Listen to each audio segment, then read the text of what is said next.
Bienvenidos a Leyendas por la Noche. En esta ocasión, les traigo la historia de Francisco Guerrero Pérez, el primer asesino serial de México. Francisco Guerrero Pérez, conocido como el Chalequero, fue el primer asesino serial de México, del cual se tuvo un registro, aunque no fue el primer asesino serial mexicano. Este título les corresponde a Felipe Espinosa, quien radicaba en Estados Unidos, y el cual ya tenemos un video en este canal, que se los dejaré aquí arriba. Francisco mató en la Ciudad de México alrededor de 20 mujeres dedicadas a la prostitución durante 1880 y 1888, y una última, una anciana no prostituta, aunque hay fuentes que manejan que sí lo era. En 1908, su periodo de actividad concordó con el de Jack el Destripador, por lo que algunos autores de la época y de actualidad lo han llegado a comparar con él. También fue nombrado por la prensa de la época como el Barba Azul mexicano, el Destripador mexicano, o del Río Consulado, o el degollador del Río Consulado. Guerrero era un asesino organizado, misterioso, motivado por el odio y sedentario. Francisco Guerrero nació en el seno de una familia pobre, en alguna parte del Bajío, en 1840. Fue el 11º hijo. Su infancia estuvo marcada por la pobreza, los abusos de su madre golpeadora y asfixiante, y la ausencia de su padre. En 1862, a la edad de 22 años, decidió emigrar a la Ciudad de México, donde comenzaría a laborar como zapatero. Guerrero, que jamás tuvo reparo en tratar de ocultar su misoginia ni sus asesinatos. Aún así, estuvo casado, procreó 4 hijos con su esposa llamada María y otros más extramatrimoniales, y tuvo muchas amantes, las cuales llegaron a mantenerlo. Barba Azul llegó a tener todo un harén de meretrices a su servicio. Se cree que pudo ejercer como proxeneta. En varias ocasiones se cuenta que se pudo ver alardeando de sus crímenes en el barrio. Vivía en la colonia de Peraldillo y todos sabían lo que hacía, pero nadie lo denunciaba por miedo. Paradójicamente, Guerrero se declaraba católico, devoto de la Virgen de Guadalupe, y contaba orgulloso de haber sido en su infancia sacristán. Vestía de manera estrafalaria, aunque elegante. Siempre usaba pantalones entallados de cachemira, fajas multicolores y chalecos de charro. La gente lo llegó a describir como guapo, elegante, galán y pendenciero. Poseía una muy marcada personalidad psicopática, pues carecía de empatía, no sentía culpa, tenía un estilo de vida parasitario, cosificaba a las personas a su alrededor, tenía una autoestima inflada, sufría de ataques súbitos de la ira, era manipulador y promiscuo. Pese a ello, una persona carismática, de ahí de sus muchas amantes. En su época no se prestó atención a su diagnóstico, pero su comportamiento y personalidad concuerdan con los de un trastorno errático de personalidad, personalidad antisocial o personalidad narcisista. Lo describían como tranquilo y callado, y ponía mucha atención a su cuidado personal. Es fácil intuir que por su trastorno de personalidad y misoginia fue producto del rechazo maternal durante su infancia, que generó en un complejo de Edipo no superado. Muy probablemente no conoció una imagen paterna, o este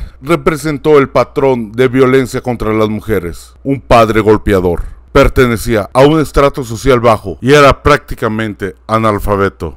Proyectaba a sus víctimas la imagen de su madre. Abordaba a sus víctimas con el pretexto de hacer uso de sus servicios, y en efecto, sí hacía uso de ellos. Posteriormente, las amagaba y ultrajaba, las asesinaba por estrangulamiento o degollamiento, y finalmente, por razones que aún no están muy claras, quizás para que no pudieran ser identificadas, en algunas ocasiones llegó a decapitarlas. Empleaba un cuchillo para curtir la piel, el cual también usaba en su oficio de zapatero. Tiraba los cadáveres en el Río Consulado. Un hecho curioso fue que la vida delictiva de Francisco Guerrero concordó con la del famoso Jack el Destripador, el cual sus crímenes tuvieron varios elementos en común. En 1888, cuando la prensa mexicana publicó la noticia de los asesinatos de Jack el Destripador, los titulares anunciaban: "Hay un chalequero inglés". Su primera detención, de 1980 a 1988, durante el Porfiriato, cadáveres de mujeres decapitadas, brutalmente golpeadas y cortadas, comenzaron a aparecer en los márgenes del Río Consulado. El 13 de febrero de 1888, Francisco Guerrero fue arrestado por el detective Francisco Chávez, tras haber sido denunciado por varios vecinos, José Montoya, Eulalia González, Lorenza Urrutia, de una de sus víctimas llamada Murcia Gallardo.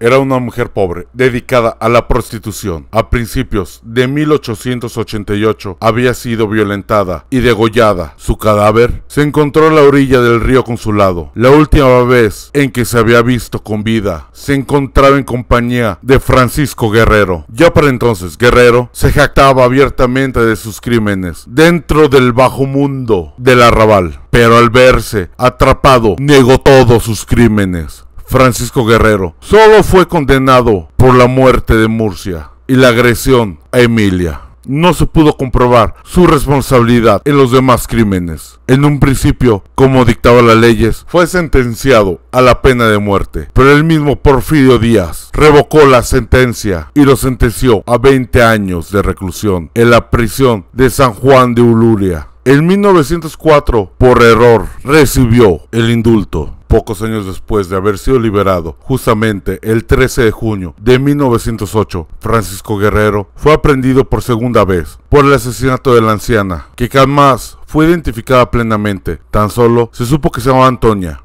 a quien ejecutó de la misma manera que sus otras víctimas. La mujer apareció degollada en la orilla del río Consulado. Supuestamente el móvil del asesinato fue que la anciana lo había hecho enojar. En esa ocasión, Guerrero había cometido múltiples errores. Un niño llamado José Inés Rodríguez había sido testigo de la violación y el asesinato de la anciana. El niño era pastor y estaba arreando a su ganado cerca del río cuando escuchó los gritos de la mujer. Se acercó y ocultó. Entre los matorrales atestiguó todo lo ocurrido. Además, dos mujeres hermanas de apellido Solorio vieron a Guerrero limpiándose la sangre de los brazos, cara y torso con agua del río a unos pocos metros del crimen. La detención de Guerrero se dio sin mayor alarde, exceptuando porque el suceso atrajo la atención de más de 2000 espectadores. Fue recluido en la prisión de Lecumberri y sentenciado nuevamente a la pena de muerte, esta vez sin que alguna autoridad interviniera. Francisco Guerrero falleció antes de que la sentencia se pudiera cumplir, en 1910, a la edad de 70 años, justamente el año que se desató la Revolución Mexicana. Algunas versiones manejan que murió de tuberculosis, otras manejan la tifoidea como causa de su muerte, y otras indican que falleció de una contusión craneoencefálica al sufrir un accidente.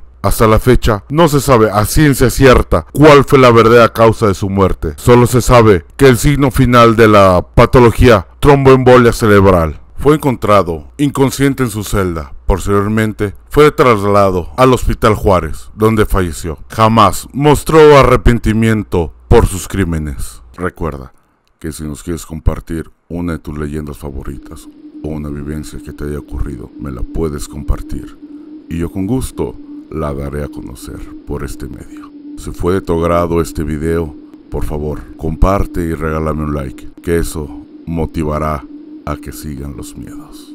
Y recuerden, por favor, uno nunca sabe cuando en realidad está solo.